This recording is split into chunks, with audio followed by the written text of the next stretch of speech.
Welcome everybody back to the Disrupt Education podcast. I got Alli Privitt. What's up, Alli? How you doing?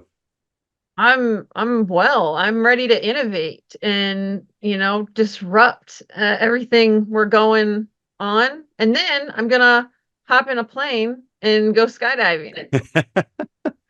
We've got a few thoughts on intros for those listening and watching for the summertime. Just, might be fun. Who knows? So we're going to test your accuracy on your landing skills. I think I'll just leave that there. Last week, we had a wonderful podcast, really kind of helping teachers understand, what to look for before they pick a school, they choose a school, because it's more and more prevalent in today's market as an educator going into it with the teacher shortage and all, for them to be able to now take more control of the process and be able to select rather than be selected. We started talking about innovating schools. Yeah, we're innovating. So we got a whole thing about that. But Alli, you kind of found this and dug into it. And you added some great resources in a list. What made you think of that when we were talking about this last week?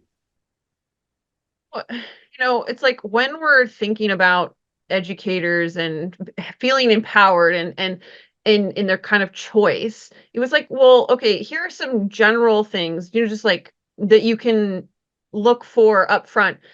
But then also, I think sometimes it's hard when you're in the system or considering being in the system, like what is something that's truly innovative or disruptive? Because most likely, most people listening to this went to a traditional, public school, private school, sit and get type schooling experience.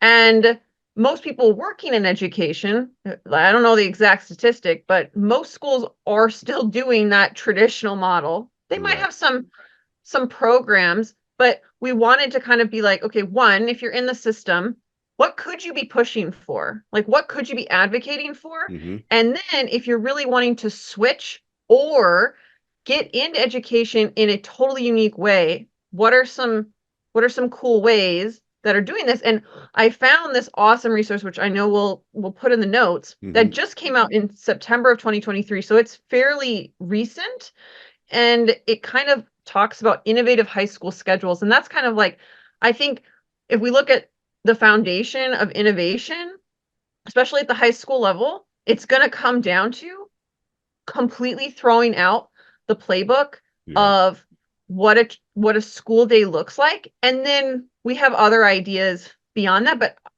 for me personally and other educators that I know I've talked to, the school schedule is a big issue. It's one that is so like ingrained or entrenched that it can seem like the biggest hurdle. And so like if your school district is totally against switching it, Mm-hmm. then you might just start looking for school districts that have already made the change Right. because they're out there. This article and it's getting smart. And yeah, it came out in September, right? Um, it was a great article. We'll put it into the comments. But I, you know, I've taught in a block and a block schedule where there's four. We talked a little bit about that in previous episodes. I like that better. It seemed like but some people don't, which I get. So basically, a block schedule for those who don't know, it's more. It looks like a college model a little bit more. Each class is an hour and a half. You only meet every other day. So you may meet with your students 3 times a week or twice a week. So you might have Monday, Tuesday, Thursday, or Monday, Wednesday, Friday, or there's a modified block. I'll hold off on that right now. I don't want to confuse everybody. So you see each other every other day. It's not every day. It's not so regimented. There's less movement in the building that you go. I had a feeling that I could go deeper with students, really have more relationships, talk to them a lot more rather than rushing through a 48-minute period. So the traditional, we're talking about high school, by the way, and some middle schools. Um, is 8 periods or 7 periods a day usually, right? So they're around 45 to 50 minutes each period, so they go by fast. But I like the blocks, but we're looking at, and as a matter of fact, I saw a couple of places on here. We will have somebody. Well, we already talked to one person from CAPS Network who has the halftime structures. And I've also talked with Iowa Big, which is another halftime structure where students are only there for half a day and then they go off to another thing. So Iowa Big and the CAPS Network were that second half of the day, where it's not rushed. It's just a learning area. And we'll have some more people talk a little bit more about that. But yeah, what were some of the other ones in the article that you saw? So there was this idea of a double block. Mm-hmm. So, thinking about maybe only having two classes a day Yeah. and this kind of big open time for projects. I'm not sure on, like how many classes or, structure all of that, but that's intriguing. It's like even expanding it more. Like, so maybe you only see a class once a week. Yeah. And then there's more self-directed learning. There also was part of Summit Learning Campuses. And Mm-hmm. they do 3 big blocks, 2 smaller blocks. But what was really interesting and I thought innovative is they do these 2-week expeditions. And we've heard that before. Yep. I and that seems like a really interesting kind of break in between courses. Mm-hmm. And it says they do it 8 weeks a year. So they're doing this 4 times, 2 2-week segments. And I mean, if I'm thinking about like, oh man, that would invite travel opportunities or off campus, real world, community type projects, Mm-hmm. etc. To me, that's super exciting as an educator, and it could be built into, whatever the curriculum is so easily, and totally different. I mean, I never had heard of anything like that Yeah. when I was growing up or even teaching. Mm-hmm. So then I'm I actually was going to be around something similar to what Building 21 is talking about, competency based high school Mm-hmm. with kind of this one talks about 6 to 12 weeks of study around a designated learning competency. I know that the one that the district I was going to be part of was thinking more, I think 6 to 8 weeks, but it would be this kind of uh student led as well as teacher kind of partnership, and like what are the things we have to cover, and then like what are your interests, and kind of design that. I don't know exactly what Building 21 does, but Mm-hmm. I love a competency based model because it totally throws the schedule out the rule book. And then um Purdue Polytechnic High School is apparently doing a totally individualized schedule. Mm-hmm. Part of me, my brain like explodes a little bit thinking about how big this school is and every single kid having individualized schedule. But then I think, as an educator, it has to be competency based. If you can move someone forward and they have projects or they're self-directed in their learning, and you're really truly the guide, the coach, Mm-hmm. helping them through those learning outcomes, there's not like this day-to-day need to like lecture this chunk and Yeah. do this lab and this very kind of routine based model or Mm-hmm. schedule super locked in model. And so those are just, I mean, again, uh, you can dig more. They have links to all of these schools to learn Mm-hmm. like more, but they're very innovative and I think disruptive at a high school level for sure. Not anything I've personally seen or experienced. Yeah.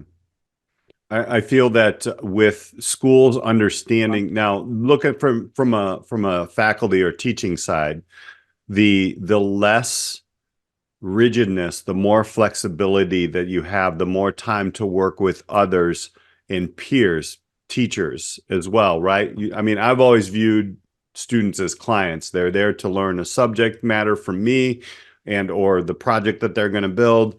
And that to me is very important. However, in business, you don't just sit with the customer all the time. You work with your peers. And so if you're a high school, an administration, again, if you are struggling to get teachers in your building, it's time to start looking at these innovative structures. We haven't said it yet, but I'm going to say it right now, the 4-day work week, there are different, even in here, big picture learning typically spends 2 days a week in internships. So the students aren't even at the school, or they're maybe working in the school, but it's not so rigid. So we're talking about a 3-day week where you're working on those types of, curriculum. We're looking at an educator here. Happy teachers make happy students, and unhappy teachers quit. Okay. And unhappy structures do not get the teachers anymore. So I want to be very clear with what we're trying to say here.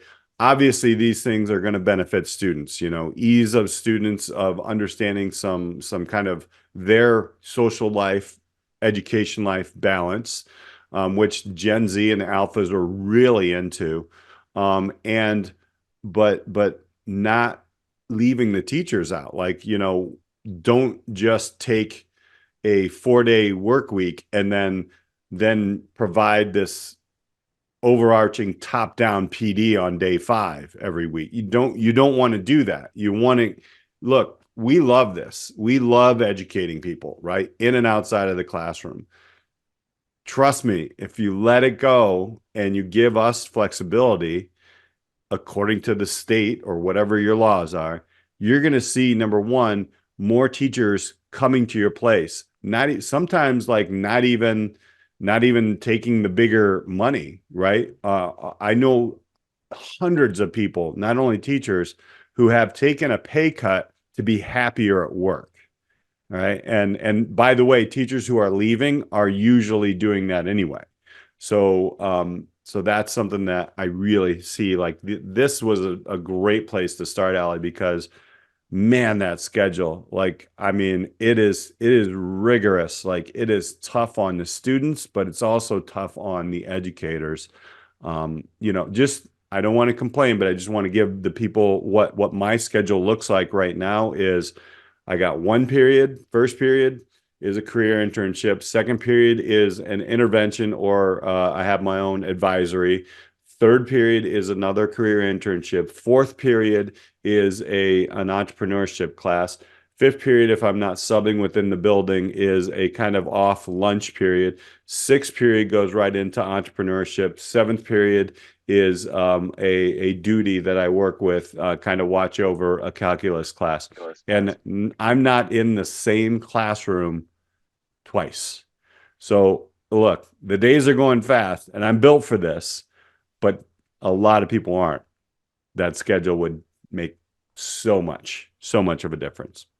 It would. And I'm going to we have kind of a working list for this podcast, but one that kind of fits in really nicely to this one is maintaining or returning planning periods. Yeah. So there has been, because of the shortage overall, some creep in teacher duties. Mm-hmm.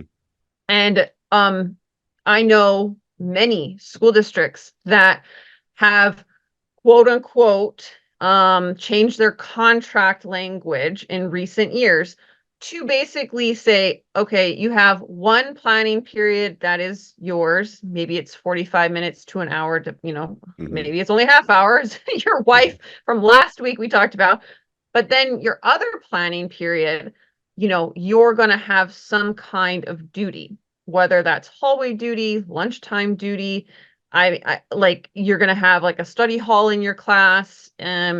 I don't know the entire scope of like what those duties could be, but just the fact that like you are taking away teacher time, which ultimately, who does that affect? The students. Right. Because a schedule that is as packed as yours or as packed as your wife's, I mean, mine was similar. And I mean, the first school I taught, it was 6 of 7 classes with a 50-minute class period planning time, and some days no planning time. The other one had 2 planning periods, either like 2 50 minutes or 1 90 minute a day. But that kind of model where you have more than one plan period is scarcer and scarcer to find. Right. It's super rare.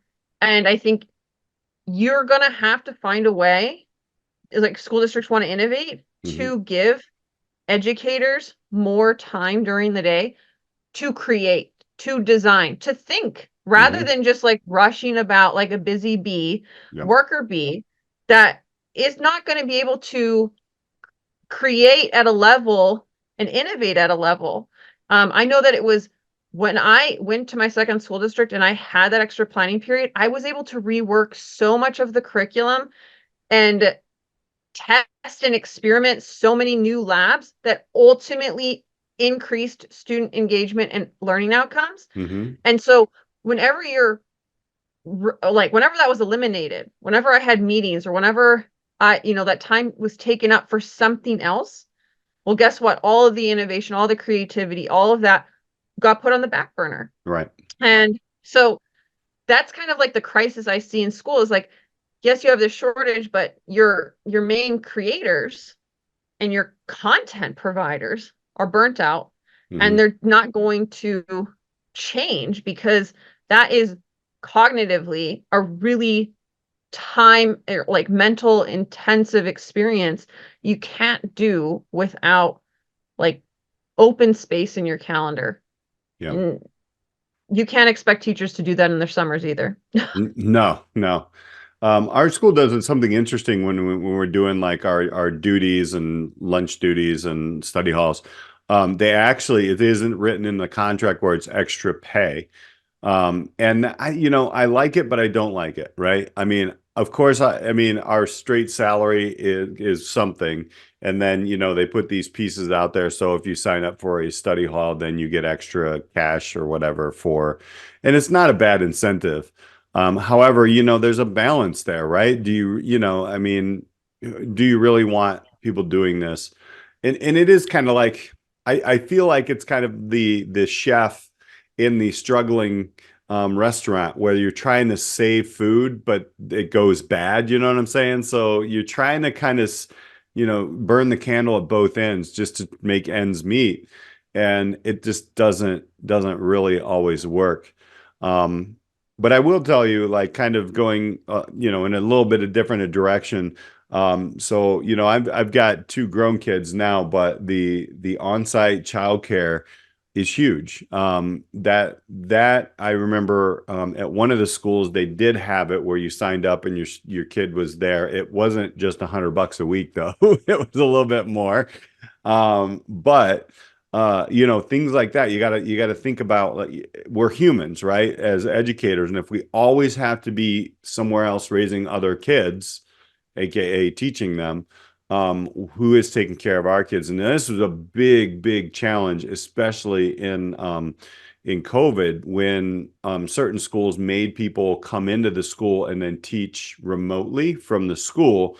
You still got to pick up. So, understand, look, administrators, school board members, lawmakers out there who are trying to figure out this teacher shortage, there might have to be language that is changed, number one, in your processes. But you can offer these things and try to figure out how to fund them. But again, you're gonna have to your people are leaving, like you're gonna have to compete with why people are leaving. People are leaving because they can't afford it, right? And that goes Yep. into the other one, the student loan debt repayment plans. I know a lot of high school students who are like, yeah, I don't want to be a teacher because you make no money. And we had that previously. We have a podcast on that somewhere along the way, but I mean, we do pretty well because we don't have time to spend our money. So, but you have to think about this stuff, like, why are teachers leaving, and then how that's got to be the problems, and then how as a school district are you going to actually offer solutions to these problems so you can, and by the way, people will leave. Like I'm telling you, man, if there was another school district that had an opening, what I needed to teach or what I can teach that went 4-day work week, I would seriously look like changing right now. So the Yep. competitiveness is going to come. So you might as well get ahead of it. I don't know. I'm You throwing a might lot have, out there, but you would like absolutely like this is the whole thing is like yeah. innovation. There's never been a better time to be innovative in like the whole scope of Mhm. education and like throw it all out, you know? Yeah. Right. Um, or if you're starting a school, these are the types of things to consider. Hmm. And I know something that I really look for is, what kind of health and wellness programs and then like gym opportunities or convenient healthcare, does a school district have? Is it on site even?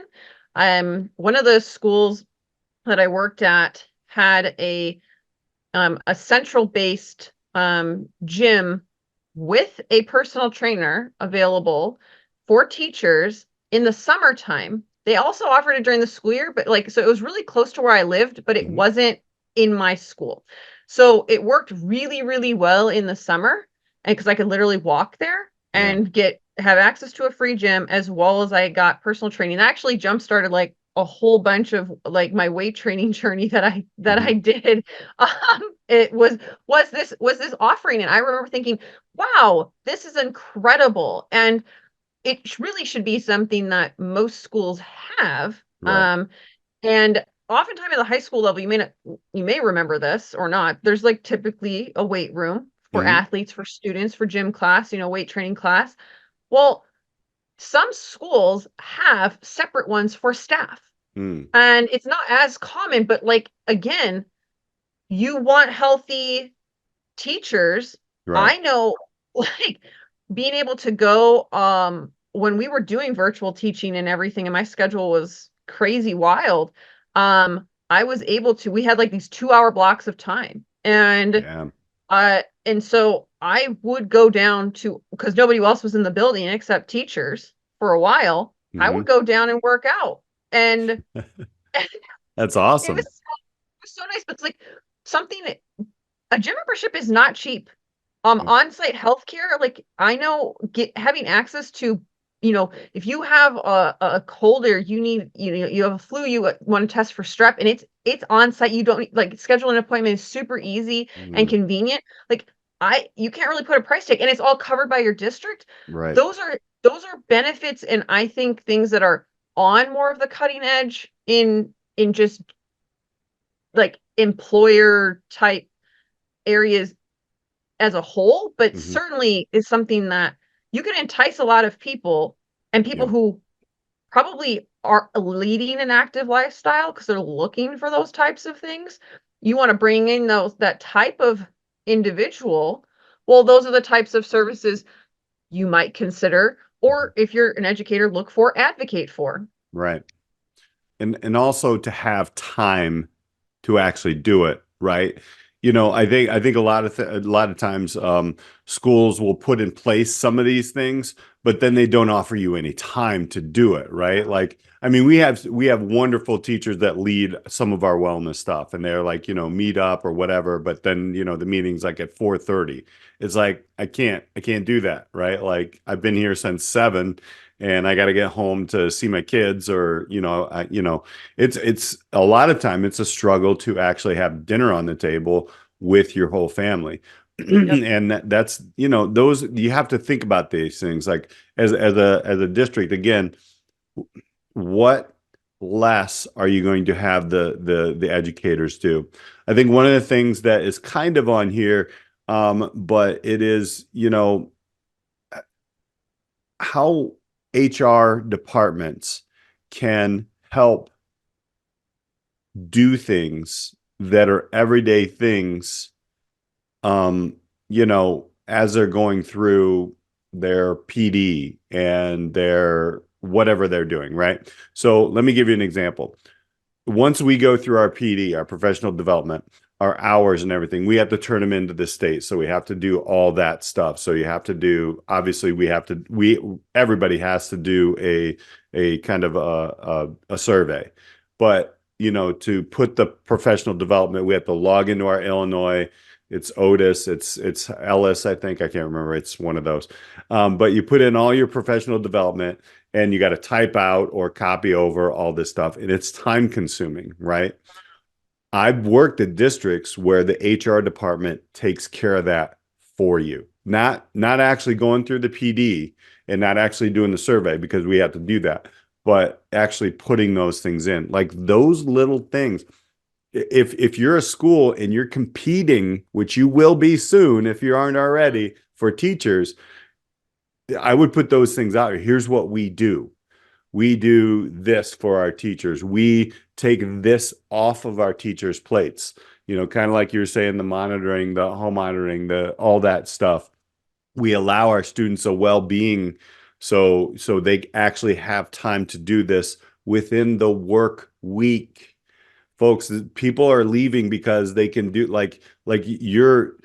look, Alli, you want to go to lunch in the afternoon? You go to lunch in the afternoon. You got flexibility in your time. Guess what? If we can build that flexibility into a school day, it's possible. And we just saw some ways that people are doing it. That this is what we're talking about. Even like teacher travel programs is something that you put down here. Sabbaticals. I've seen it before. Where I have worked in a district that did that.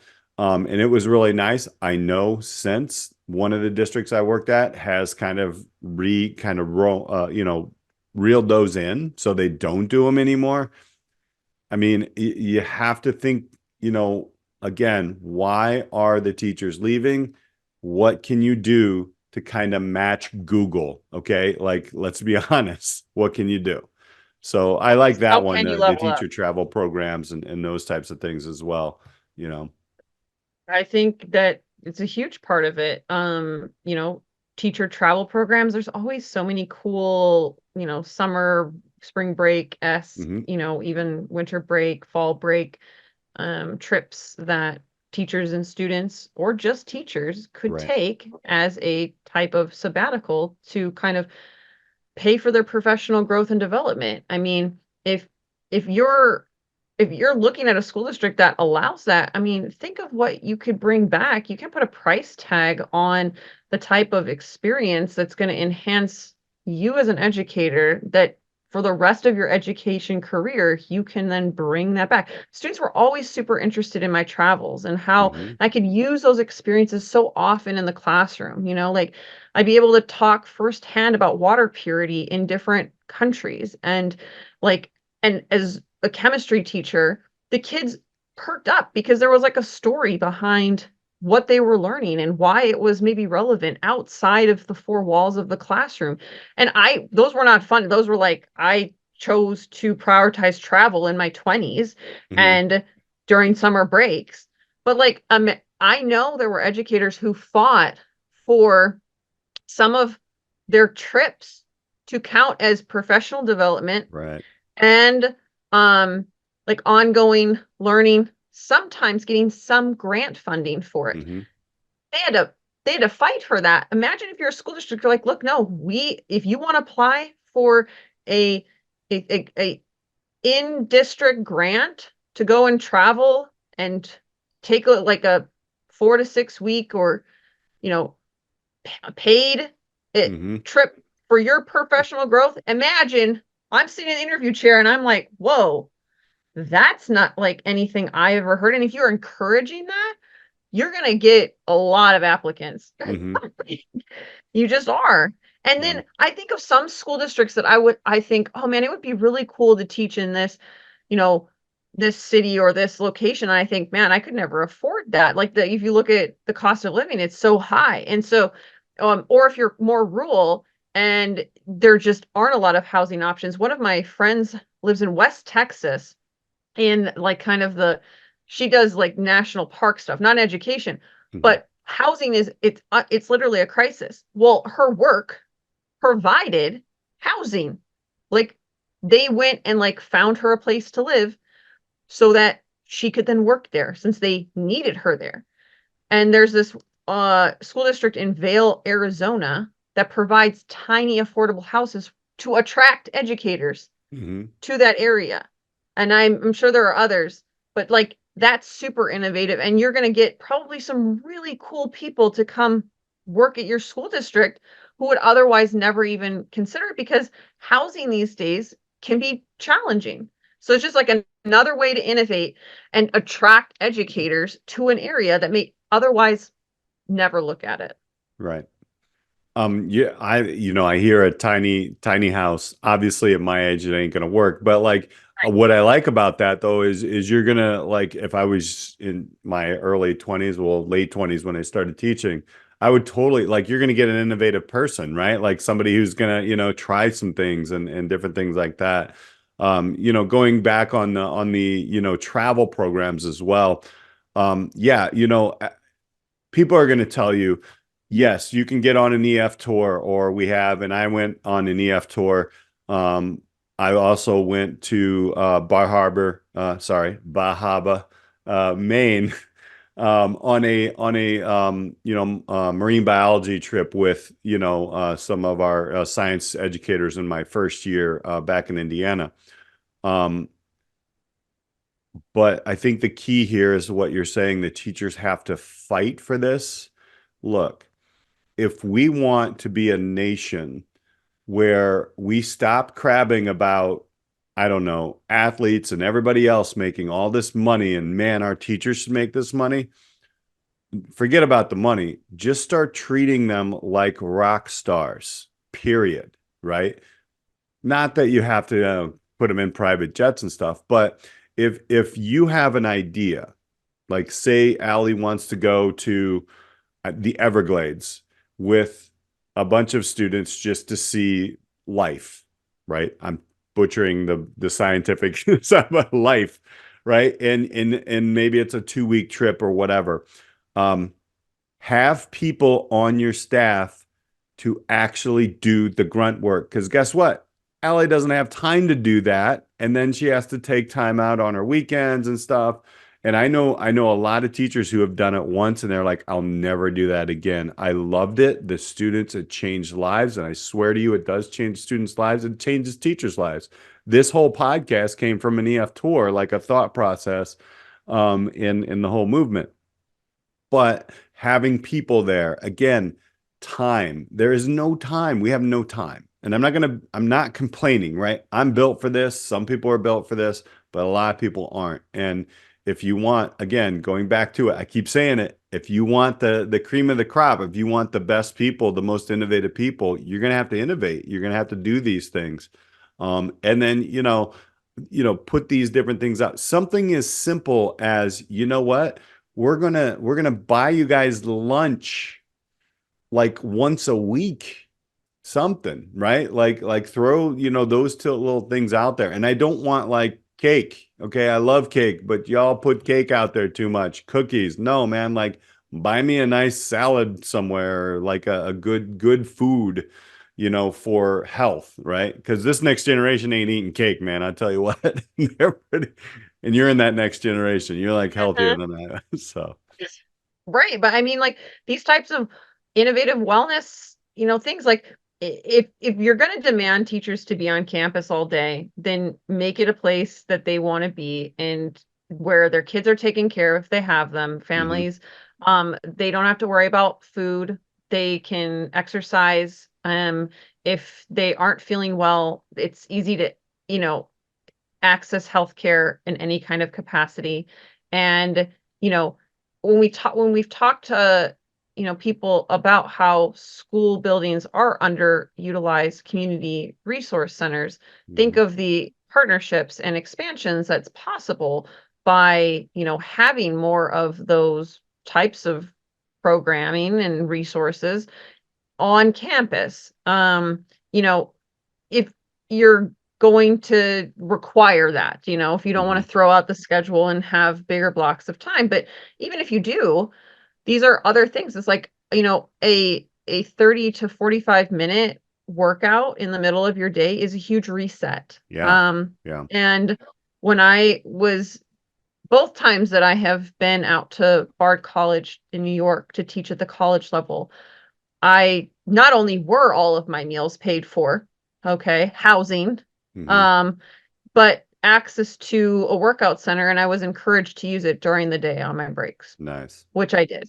Yeah. And I think about like, yeah, I was in an intensive experience teaching, and it's like a marathon, you have to sprint and all of this stuff, but I wasn't worn out at the end of it. Hmm. Like, because I everything, like, I didn't have a lot to worry about. But I remember teaching, and it's like, okay, I got to make sure I have enough food. And if I'm going to stay after school and like help students and I want to work out, then I have to figure out like, okay, I need to pack a change of clothes, and I have to, like, I have to bring extra snacks. And Yep. I mean, there's like so much thought process that has to go into it, that you need to think of ways to remove some of those barriers. And you're going to find that teachers are going to love it. Hmm. Any kind of change where you are giving back, right? Like, that's why I want to say, like, even if you're in a space that's not going to totally throw out the schedule, well, how can you advocate for things that would make your day to day better, Hmm. and improve them overall? Those can be a starting point, for school districts. And I mean, obviously, the we started with, I think, the big ones, and these are other ways to innovate, Hmm. just to kind of help out teachers and Right. students, is ultimately going to come full circle. Yeah, it's going to get more competitive. It's not going to get easier, right? And PJ Kaposi put out there a blog, and we'll have to talk to him again because he was amazing. But he basically is like, guess what? Today's your best day ever because it's going to get harder and harder and harder. And he knows this, and he also knows that even on the administrative side, it's going to get more difficult.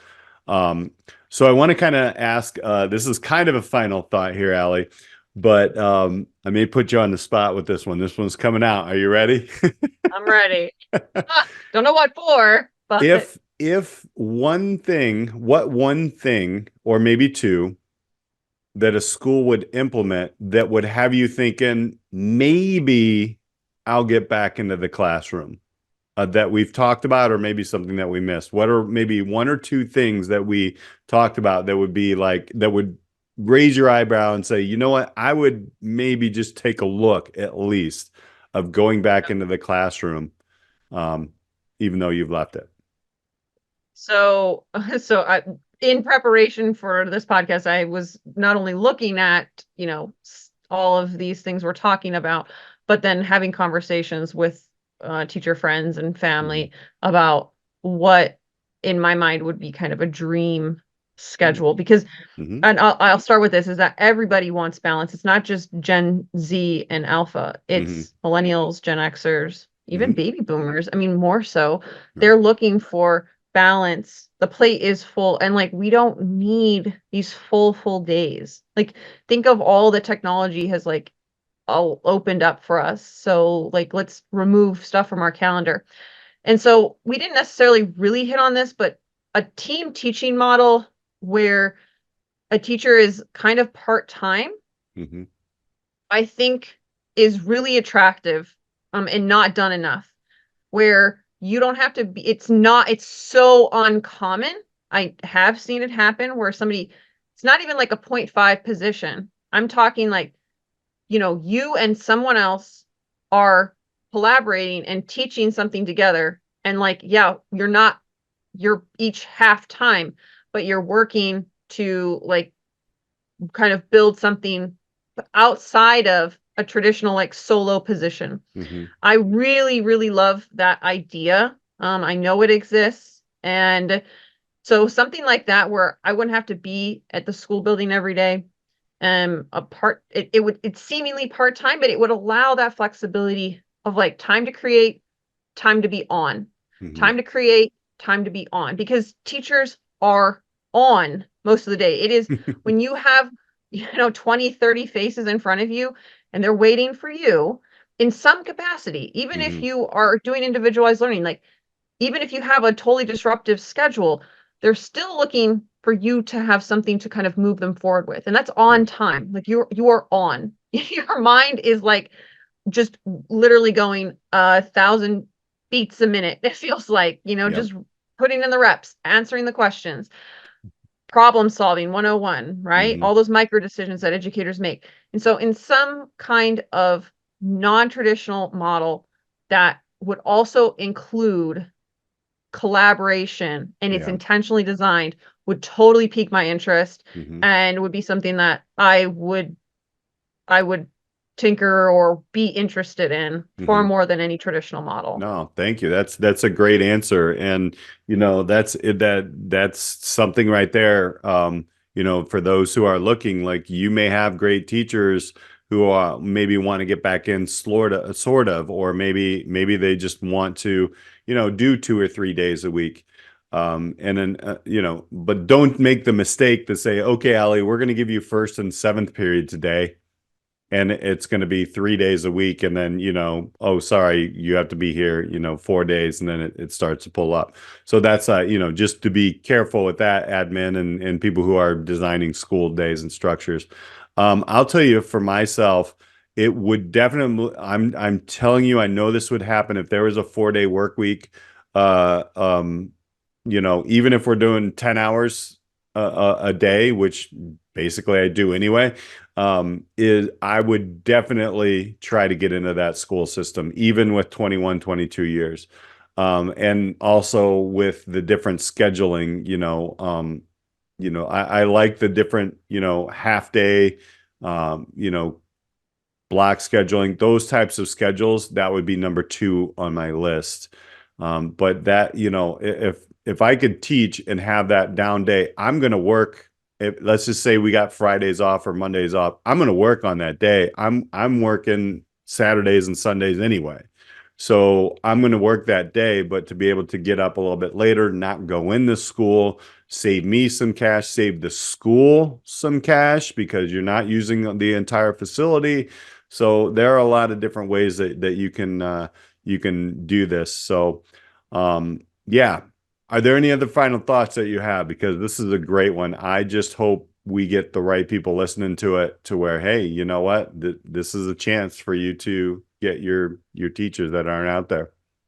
I would just say, February, we're sharing the love with teachers. We're trying to empower you.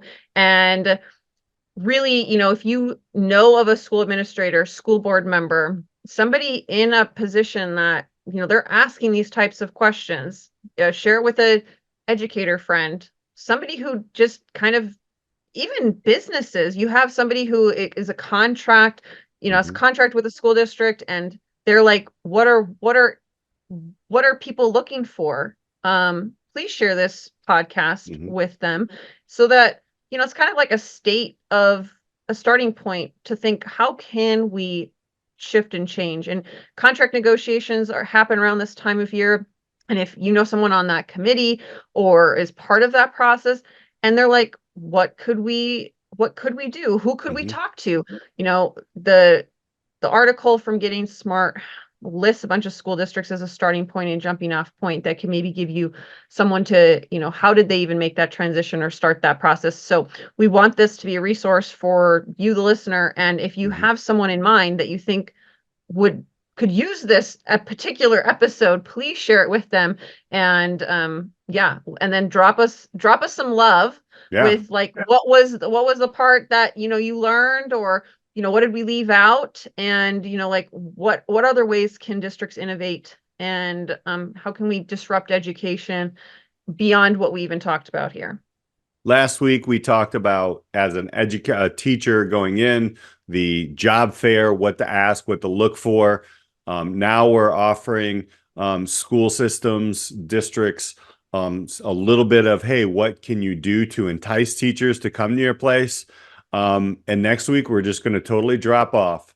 If none of this is for you and you're like, forget about it, but I don't know what to do next, or it's a yes and I still need to supplement some of my income, we got it for you. So we'll be talking to an expert in another field And I guess February is all about like, the workforce and, this is where people start questioning, am I going to go into next year? So, Alli and I wanted to put together a lot of information for you to help you on your journey in education. But for real, all you educators out there, we love you. Administrators, board members, we know we're trying to do the right thing for kids, and grow young minds and old minds alike. So, for Alli Privitt, I'm Peter Hostrawser. Thank you so much for hanging out with us today on the Disrupt Education podcast. We'll see you next time. Thank you so much for joining us on this week's episode of the Disrupt Education podcast. Be sure to like and subscribe so you never miss an episode. Are you ready to disrupt the educational arena you're a part of? For more ways to get involved in the work we do here at Disrupt Education, check us out at disrupteducation.co or find us on LinkedIn at Peter Hostrawser or Alli Privitt. Our mission here is to help facilitate and amplify changes in the educational system through local initiatives and help you scale them into community movements. Our building network of disruptors in education are working to move beyond scores and grades as the only measure for student learning. If your school district, college, campus, or organization is looking for facilitators of this work, reach out on our website or social media. And if you have any thoughts or feedback on this week's episode or any episode, we'd love to hear from you. Until next time, keep pushing the boundaries, taking risks, and most importantly, disrupting education.